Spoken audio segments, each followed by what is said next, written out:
రేవంత్ రెడ్డి సహా కాంగ్రెస్ నాయకులు తనపై చేస్తున్న విమర్శలపై బీఆర్ఎస్ అధినేత కేసీఆర్ స్ట్రాంగ్ కౌంటర్ ఇచ్చారు. పొద్దున లేస్తే కేసీఆర్ చావాలని అంటున్నారని, నువ్వు 1000 జన్మలెత్తినా నేను చావా ఏమనుకుంటున్నావో అని మండిపడ్డారు. తెలంగాణ ఏర్పడిన తర్వాత రాష్ట్ర అభివృద్ధి కోసం ఎంతో చేశామని తెలిపారు. చెరువులను బందోబస్తు చేస్తే భూగర్భ జలాలు పెరుగుతాయని మిషన్ కాకతీయ చేపట్టామని పేర్కొన్నారు.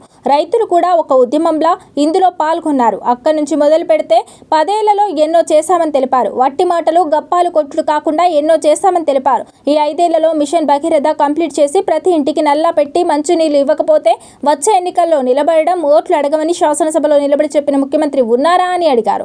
నేను చెప్పి 5 ఏళ్లలో మిషన్ భగీరథ నీళ్లు తెచ్చి మారుమూల పల్లెలకు కూడా నీళ్లు ఇచ్చామని చెప్పారు. 5 ఏళ్లు మిషన్ భగీరథ నీళ్లు పుష్కలంగా వచ్చాయని తెలిపారు. మరి ఇప్పుడు ఏం రోగం పుట్టిందని ప్రశ్నించారు. నీళ్లు రావాలంటే లాగులు పగిలేదాకా సంపాలని సూచించారు.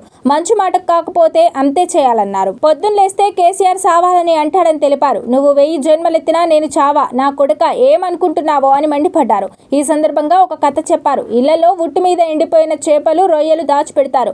ఆ ఉట్టి పిల్లికి అందదు. అందుకే పిల్లి శాపం పెడుతుంది. తాడు తెగాలి, ఉట్టి పడాలి అని శాపం పెడుతుంది. పిల్లి శాపానికి ఉట్టి పడుతుందా?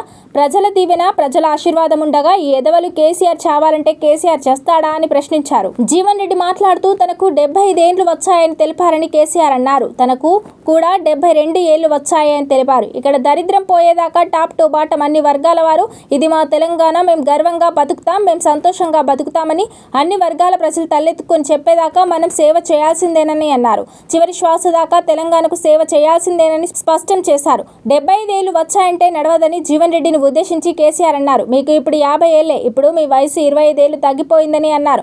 యువకునిలా అంతటి ఉత్సాహంతో ముందుకు దూసుకుపోదామని సూచించారు.